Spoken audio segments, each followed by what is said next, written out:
Hello, I'm Joyce Woodworth. Welcome to the Spirit of the Heartland. The river has many stories to tell us. Stories about its geology and vegetation, for instance. Its trees and fish, its birds. Stories about its working harbor and about its connection to the people of the past and the present. It also is a photographer's dream, as there are beautiful scenes around every bend.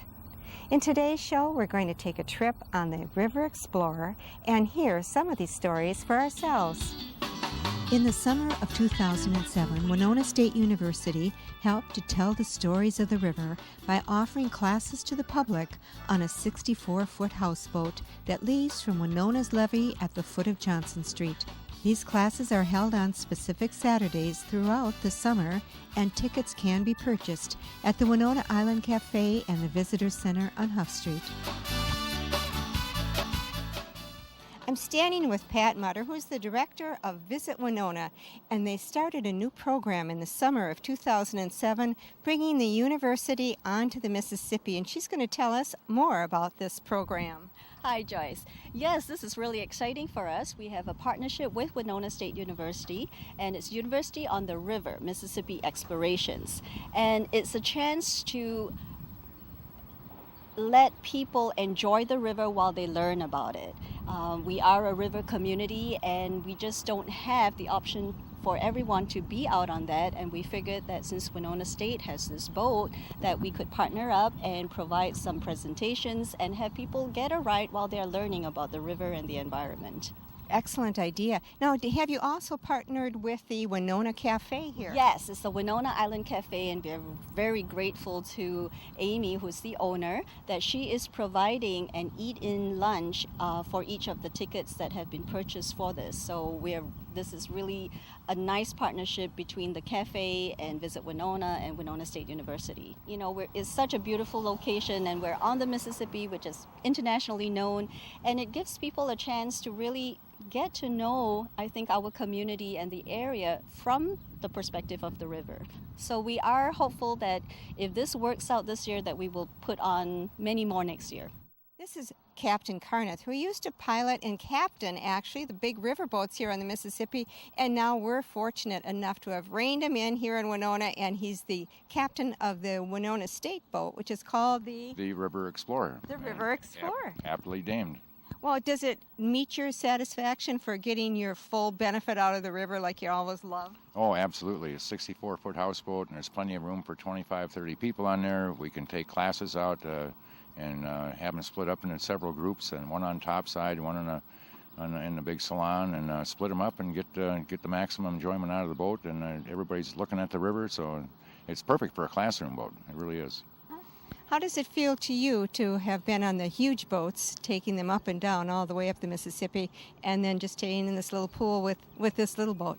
Oh, this is a joy. Yeah, this really is a joy. I mean, after the American Queen, this is a lot of fun. And I know some people call it work, but I don't. It's a volunteer sort of situation for me. And it's a good way for me to pay back to the university and the community for all the wonderful things they've done for me. So it's a labor of love, you might want to call it.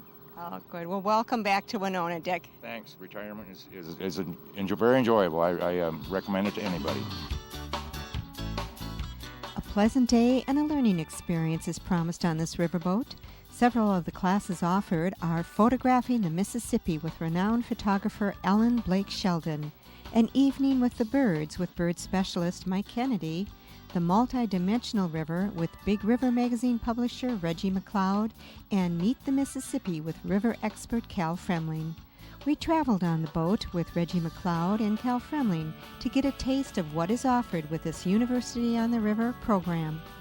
Well, I'm teaching a class called the Multi-Dimensional River, and the reason I was chosen to teach the class was I published Big River magazine and have since 1993, and we cover everything that has to do with the river. It's not just about recreation and wildlife. We cover business and history and news, anything that's connected to the river, and we do it that way because I believe that all of these things are connected. Recreation influences wildlife. Wildlife influences the economy. The economy influences history. History influences wildlife. It's all connected.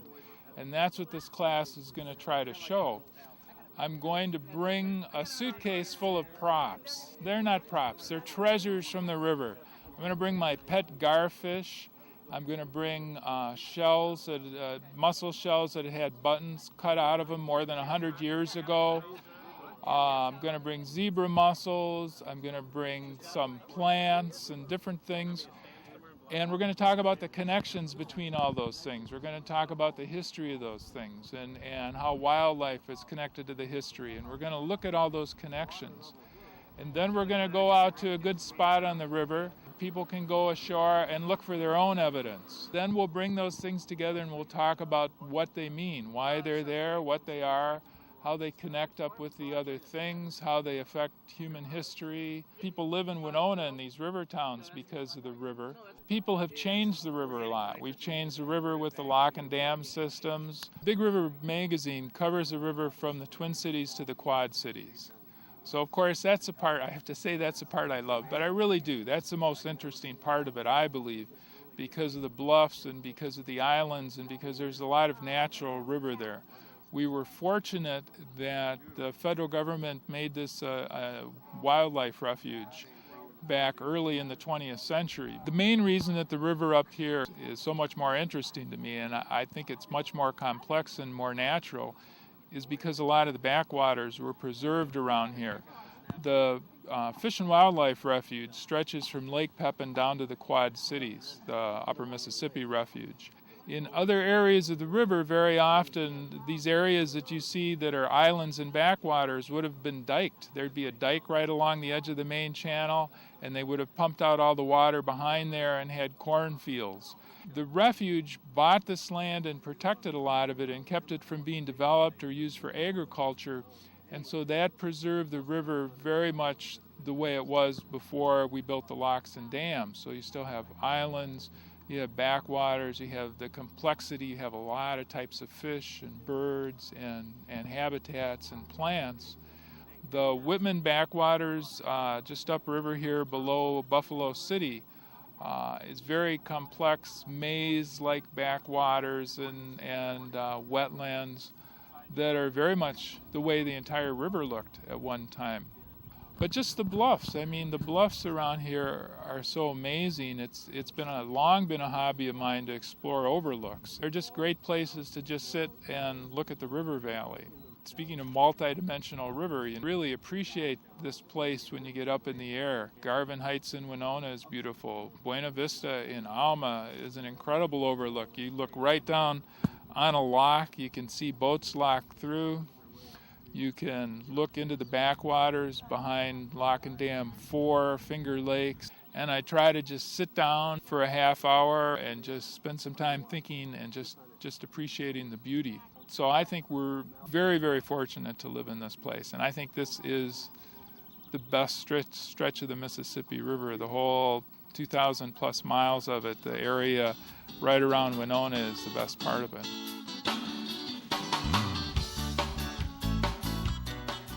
The river near Winona is definitely one of the most beautiful stretches of the Mississippi. Here we have it all. The scenery is spectacular with the limestone bluffs reaching down to the valley floor of water and islands. The fishing and recreational activities are the cleanest and safest as any other spot on the river. The backwaters near Winona are plentiful for canoeing and wildlife observation and hunting. And we have one of 3 working harbors on the upper end of the Mississippi. We traveled into that harbor past the newly built Marine Art Museum with Cal Fremling, who teaches the course Meet the Mississippi on the River Explorer. We capture him explaining what the working harbor is all about. We're entering Winona's commercial harbor. This is the area where corn and soybeans are brought in from the farms of the region. And the corn and soybeans brought in by truck are elevated into these surge elevators or surge silos, which store that grain temporarily, and then that feeds through those conveyors into the waiting barges. And the surge elevators act like capacitors in an electric circuit. So you can You can store it there temporarily, and then you let it out. They're not for long-term storage. But the trucks that come in mostly are end dumping trucks. So you'll see them in that house over here be lifted up. So the front end of the truck goes way up, they open the tailgate, and the grain runs out. And then that grain today probably goes right directly into the barges. These barges are destined for St. Louis first, probably. And then at St. Louis, after you get through the last lock and dam, a 15-barge tow of soybeans or corn will be joined to another 15-barge tow by a larger towboat. Going downstream, they may take 45 or more barges at a time. And the towboats below St. Louis are about 10,000 horsepower, where these are about 6. So the corn then or beans would proceed downriver on its trip ultimately to probably Europe. The grain would be off-lifted, pumped out of these barges into big elevators, probably down at Baton Rouge, Louisiana, or New Orleans, Louisiana. And then from there, after being stored temporarily, it would be offloaded into ocean-going vessels that would take it all over the world, really.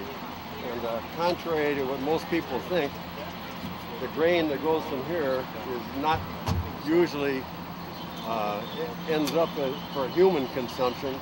It goes for feeding livestock, and then in affluent countries. We do have some coal offloading.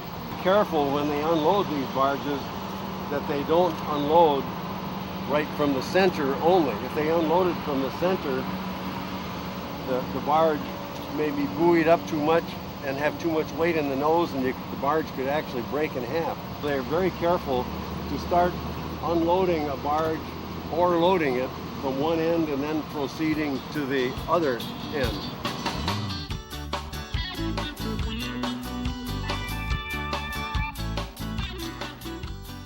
We left the pretty little working harbor and headed upriver to Lock and Dam 5A.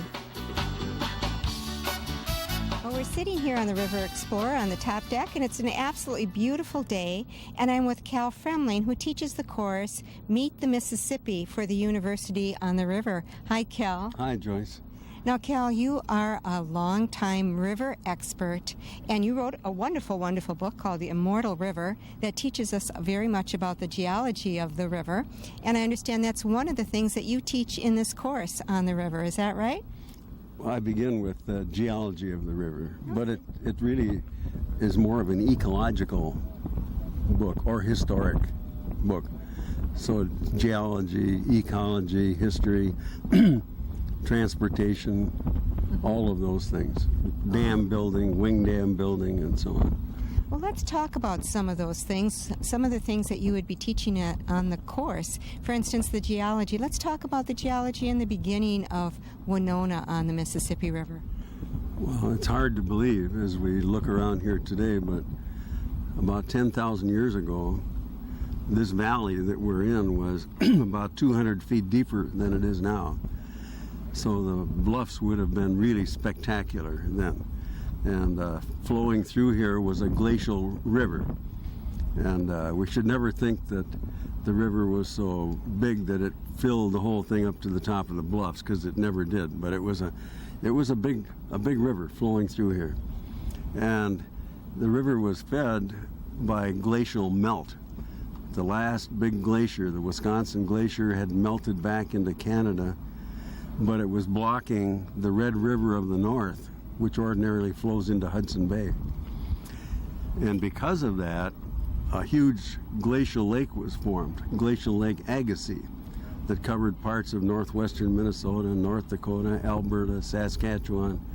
And that lake became so full of meltwater that it finally overflowed, came rushing down the Minnesota River, carving that huge valley, and then entered the Mississippi, and then it met the St. Croix River, which was draining Glacial Lake Superior at that time. So those two torrents came rushing through here and carved this valley 200 feet deeper than it is now.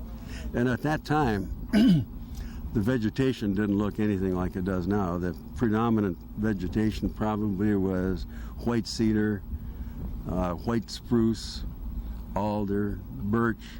Then since that time, since 10,000 years ago, the glacier's gone away. Glacial Lake Agassiz is drained to the north into Hudson Bay, and so the big glacial rivers have lost their competency to scour this valley that deep. And as a result, the tributaries now bring in more sediment than the Mississippi can remove. So now the valley has raised up until it's at the present level, and it's still raising. And Winona itself is built on an old glacial river sandbar. Well, now let's talk a little bit about the bluffs, too, themselves, how they come into the river. I mean, they're absolutely so beautiful. And tell us about the structure of those, and tell us a little bit about the bluffs. I said that this glacial river was here 10,000 years ago, but that's nothing compared to the bluffs. The bluffs were laid down 200 million years ago, most of them, and some even 500 million years ago. And they were laid down as sediment in the bottom of a sea that covered most of North America. At that time, North America isn't where it is now. It was equatorial, so that the fossils that are in these rocks are equatorial type animals and plants.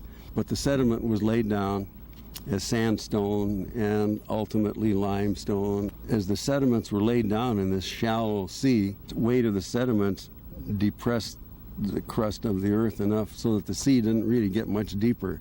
Then, after these layers of sediment were laid down as sedimentary rocks, then the whole interior of the North American continent uplifted, and it came up, and it's still coming up. And evidence of that are the Rocky Mountains, for example, that are very young and are still growing. And so the plateau, the big plateau in the center of the North American continent, was elevated to its present level. And because this valley was so deep, the tributaries could flow really steep into this valley, and they could cut their way down through that plateau readily, because sedimentary rocks aren't very hard. And as a result, this whole area isn't hilly, it isn't mountainous. Instead, it's valley-y. It's nothing but a plateau dissected by valleys. And you see that if you climb one of these bluffs and you think you're really going to get on top of something like a mountain, instead you end up in some guy's cornfield up there. Then you realize that this is a plateau dissected by river valleys. And that's what happened here. And that's what makes this area so rugged and picturesque. And we are so fortunate to be living down here in this beautiful valley, aren't we?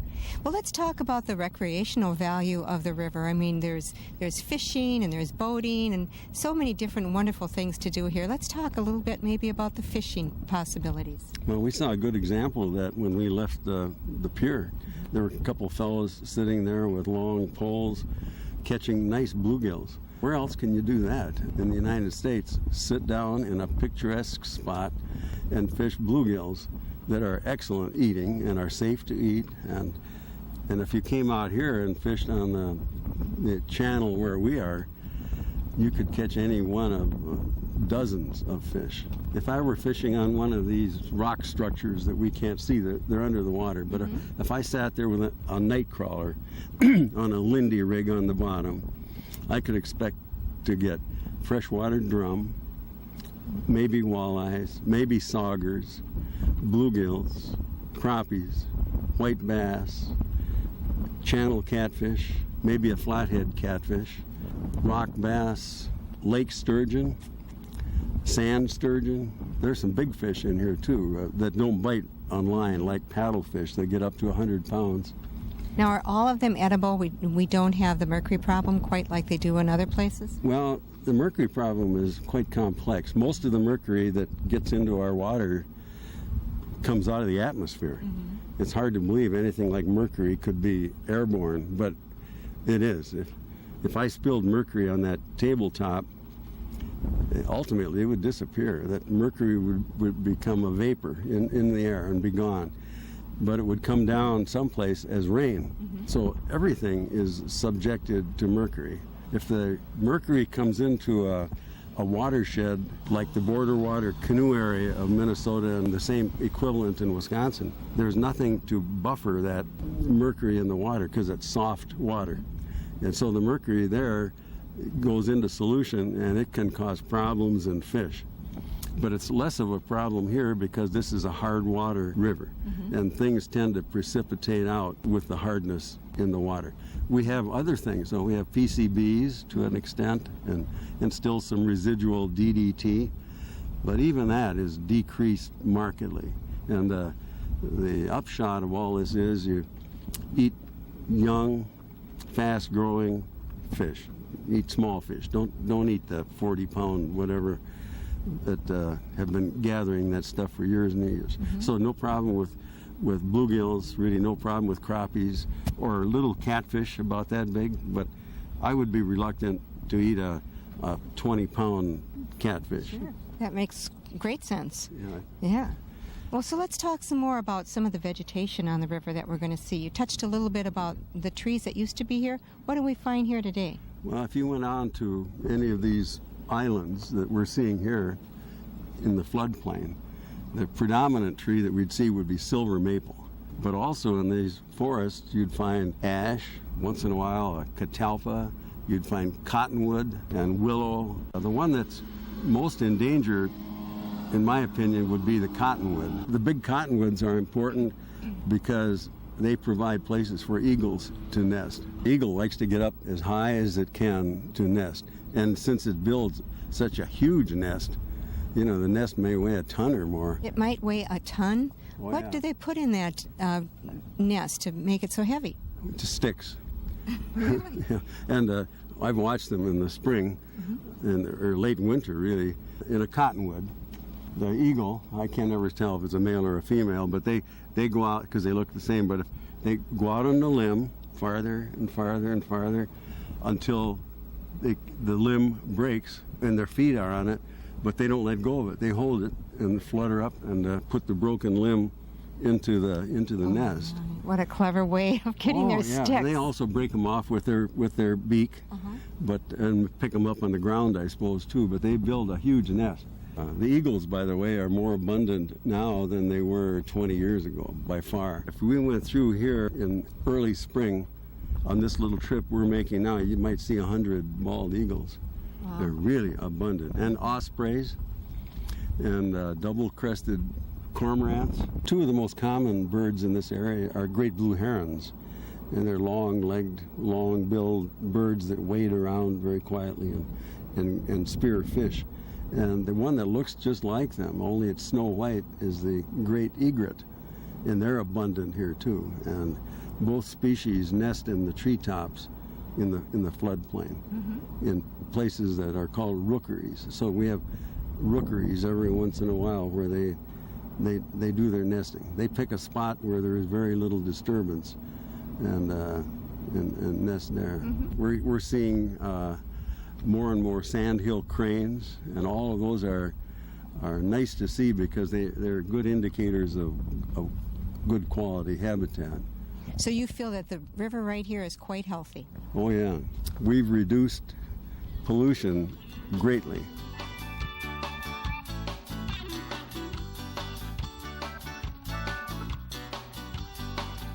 It's just a wonderful place to live. And it's exciting for me to know that I could get in my boat and go downstream and lock through about 25 locks and dams. And when I got down to the Ohio, I could go up the Ohio all the way up to Pennsylvania if I wanted to. Or I could go down to New Orleans or up the Gulf Intracoastal Waterway all the way up to who knows where on the East Coast and over to Texas on the Intracoastal Waterway. So we have access to much of the United States by water from this point. We are lucky. And truthfully, we are so lucky to have you teach us about the Mississippi. Thank you so much. Well, it's fun for me. It's hard to tell if I'm working or playing, really, because they overlap so much. Yeah. Isn't that wonderful to have that job? I had a job as a professor where I never worried about Monday coming. I never felt bad about Mondays. I like Mondays just like Fridays because it was always fun. That's always great. Fun. Well, thanks again, Cal. Yep. Thanks, Joyce. Well, we have learned much about the Mississippi. We've heard many stories about the birding here and about the ecology, the geology from Cal Fremling. It's been a wonderful experience for us and hopefully for you as well on the River Explorer in Winona. I'm Joyce Woodworth. Please join me again next week. Till then, enjoy the spirit of the Heartland.